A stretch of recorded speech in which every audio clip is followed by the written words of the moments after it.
நீங்கள் பழைய படம்னா கதையை தேர்ந்தெடுத்து அழகாக இது வந்து ஒளிப்பதிவு, இது வந்து அழகாக எடிட்டிங் அப்படின்னு சொல்லிடுவீங்க, கதையை அழகாக பண்ணியிருக்காங்கன்னு சொல்லிட்டு.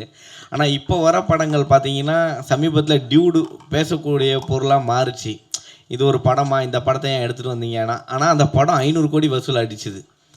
அது கூடயே பைசன் ஒரு படம் வருது, அதை வந்து ஜாதி ரீதியாக இது பண்ண ஆரம்பிக்கிறாங்க. ஸோ நீங்கள் எடுக்கக்கூடிய சினிமாவை சார்ந்து இங்கேயே ரெண்டாக பிரிச்சுட்டாங்க. ஸோ அப்படி இருக்கும்போது நீங்கள் எந்த பார்வையில் அந்த படத்தை வந்து தேர்வு செய்ய போகிறீங்க? இது ஜூரிஸ்கிட்ட எல்லாம் வந்து அப்புறம் தான் என்கிட்ட வரும். அதனால் இவங்க தான்.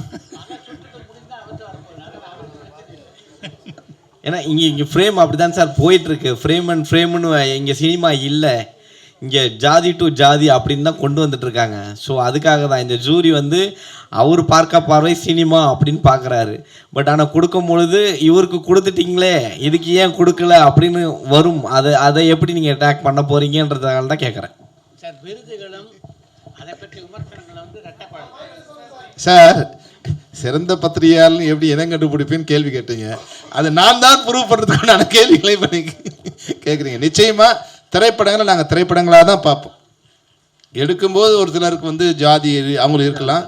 ஆனால் நீங்கள் ஜாதியை முன்னிறுத்தி இருக்கிற படங்கள் எதுவுமே மக்களால் எல்லாருமாலுமே அது வந்து ஏற்றுக்கொள்ளப்படுவதில்லை, ஒரு சிலரால் இருக்கலாம்.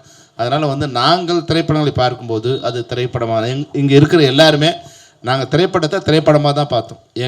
இங்கே இருக்கிறவங்களாம் யாரும் எந்த ஜாதியும் எங்களுக்கு இது வரைக்கும் தெரியாது. 40 வருஷம் ஆகி கூட எங்களுக்கு தெரியாது. அதனால் திரைப்படத்தை பார்க்கும்போது திரைப்படமாக தான் நாங்கள் பார்ப்போம். நிச்சயமாக நீங்கள் அந்த கவலை விட்டுருங்க. நாங்கள் திரைப்படத்தை திரைப்படமாக தான் பார்ப்போம்.